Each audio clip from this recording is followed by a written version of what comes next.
स्तोत्र संहिता अध्याय 106 परमेशाचे स्तवन करा। परमेश्वराचे उपकार स्मरण करा, कारण तो चांगला आहे, त्याची दया सनातन आहे। परमेश्वराचे पराक्रम कोण वर्णू शकेल? त्याची सर्व स्तुती कोण ऐकवील? जे त्याच्या न्यायानुसार वागतात आणि सर्वदा नीती आचरितात ते धन्य। हे परमेश्वरा, तू आपल्या लोकांवर प्रसन्न होतोस, तेव्हा माझी आठवण कर। माझ्या उद्धारार्थ मला दर्शन दे, म्हणजे तुझ्या निवडिलेल्यांचा उत्कर्ष माझ्या दृष्टीस पडेल। तुझ्या लोकांच्या आनंदाने मी आनंदित होईन, तुझ्या वतनाच्या लोकांबरोबर मी उत्सव करीन। आम्ही आमच्या पूर्वजांप्रमाणे पाप केले आहे, आम्ही अन्याय केला आहे, आम्ही दुष्कृत्य केले आहे। आमच्या पूर्वजांनी मिसर देशात असताना तुझ्या अद्भुत कृत्यांकडे लक्ष दिले नाही, तुझ्या दयेच्या अनेक कृत्यांचे स्मरण केले नाही, तर समुद्राजवळ, तांबड्या समुद्राजवळ ते फितूर झाले।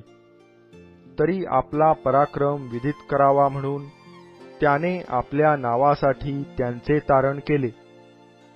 त्याने तांबड्या समुद्राला धमकाविले आणि तो कोरडा झाला, आणि मैदानावरून चालावे तसे त्या जलाशयाच्या खोल स्थलावरून त्याने त्यास चालविले।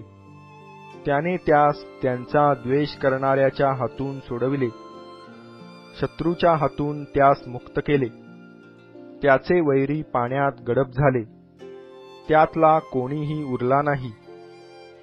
तेव्हा त्यांनी त्याच्या वचनावर विश्वास ठेविला, त्यांनी त्याची स्तोत्रे गायली।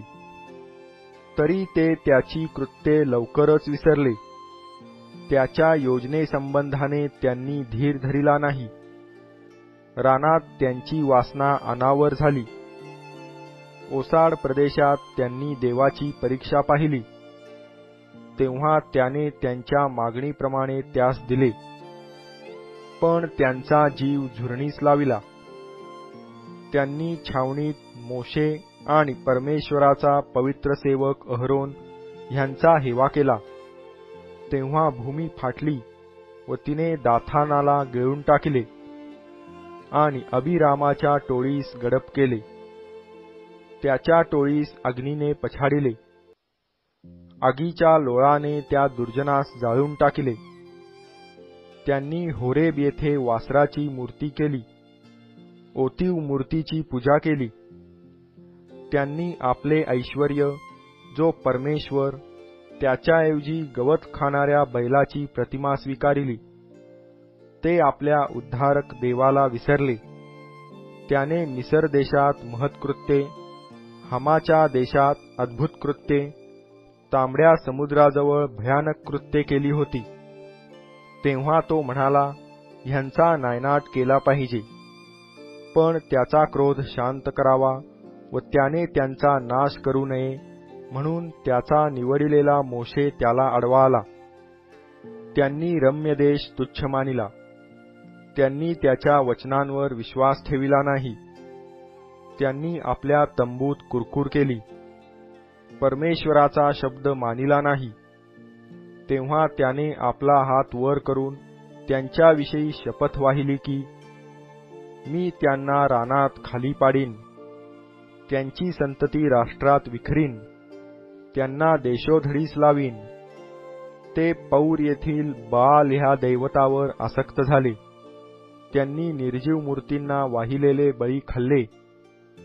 त्यांनी आपल्या कृत्यांनी त्याला क्रोध आणला, म्हणून त्यांच्यामध्ये पटकी सुरू झाली। तेव्हा फिनहासाने पुढे होऊन मध्यस्थी केली आणि पटकी बंद झाली। हे त्याला नीतिमत्व असे पिढ्यानपिढ्या सर्व काळ गणण्यात आले।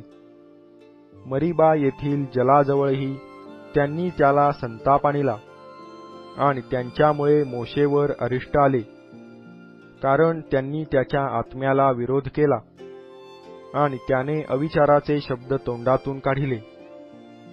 परमेश्वराच्या आज्ञेचे त्यांनी उल्लंघन केले, म्हणजे त्यांनी इतर राष्ट्रांचा विध्वंस केला नाही, तर ते त्या राष्ट्रात मिसळले आणि त्यांचे आचार शिकले. त्यांनी त्यांच्या मूर्तींची पूजा केली, त्या त्यास पाशरूप झाल्या. त्यांनी आपले पुत्र व कन्या ह्यांचे बळी भूतांना दिले. त्यांनी निरपराध्यांचा रक्तपात केला, म्हणजे आपले पुत्र व कन्या ह्यांचे रक्त पाडिले. त्यांनी कनान्याच्या मूर्तींना त्यांचे बळी दिले. असे करून त्यांनी रक्ताने भूमी विटाळली. ते आपल्या कृत्यांनी भ्रष्ट झाले. ते आपल्या कृतींनी अनाचारी बनले. त्यामुळे परमेश्वराचा कोप त्याच्या लोकांवर भडकला. त्याला आपल्या वतनाचा वीट आला. त्याने त्यास राष्ट्रांच्या हाती दिले. त्यांच्या द्वेष्ट्यांनी त्यांच्यावर राज्य केले. त्यांच्या शत्रूंनी त्यास छळिले. ते त्यांच्या हाताखाली दडपून गेले.